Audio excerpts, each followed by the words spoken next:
Hi, I am Carolyn Gage, and I'm a playwright, and I am raising money for Planchette, which is one of my newest plays.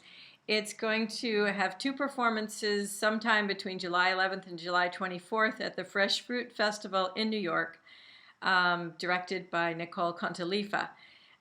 So before I get into the money thing, let me tell you a little bit about this play. And forgive me, I am using notes because I want to just really get this right. It's about 40 minutes long, and it features two 14-year-old females, and it's set in 1879 in Portsmouth, New Hampshire. And the two girls are spending the night together during a huge storm, which we call a nor'easter here in New England. And during the course of this night and this storm, they start to open up and share their secrets. And their secrets include the very famous axe murders that took place in the 19th century. Axe murders involving two lesbians on the Isles of Shoals off Portsmouth, and also a fire in Denver. And the secrets also include same-sex attraction as well as gender dysphoria.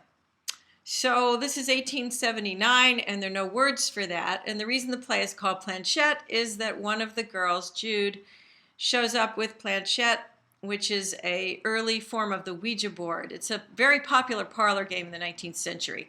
And the girls use Planchette to be able to ask each other really hard questions and to try to find ways to answer them.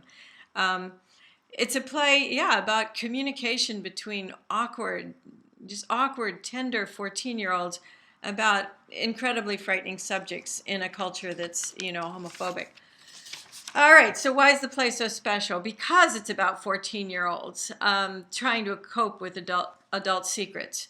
And it's also special because it's a historical drama. Now, usually when we see LGBTQ youth drama, it's very contemporary. In fact, they've often written it themselves. They come out on stage, very courageous. They tell their coming out stories.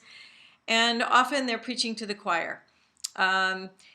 This is different because it is a period drama. It's 1879. It has period costumes. Denver is still a territory. Louisa May Alcott is still writing her books. It looks a lot like Little House on the Prairie. People come at this play with a different frame of reference. They're not closed-minded.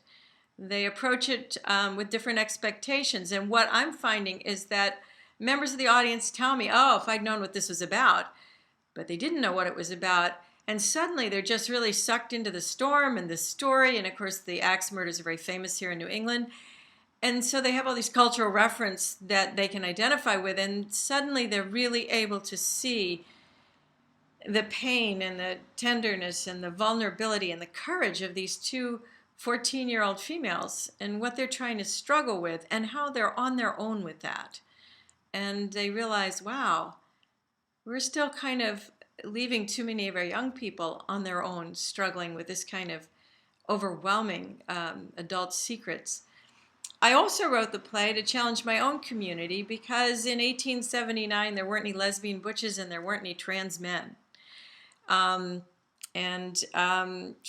I wanted to create a little bit of a neutral space amid a highly polarized and highly charged conversation, to just let us all step back, take a breather, and again, think about the young people.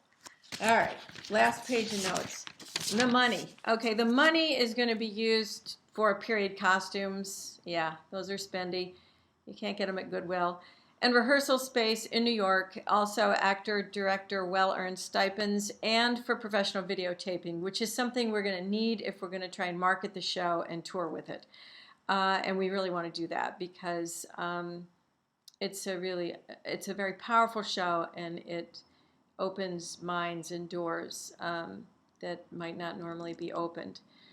We have some gifts associated with this campaign. Take a look, and also, if you know of any potential venues, it's a 40-minute show, and we can do a talk back after.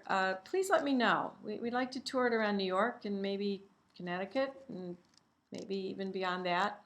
So please let me know. And finally, I just want to thank all of you for the many ways that you have supported my work for many, many years. It means so much to me, and it's one of the reasons why I keep going. So thank you.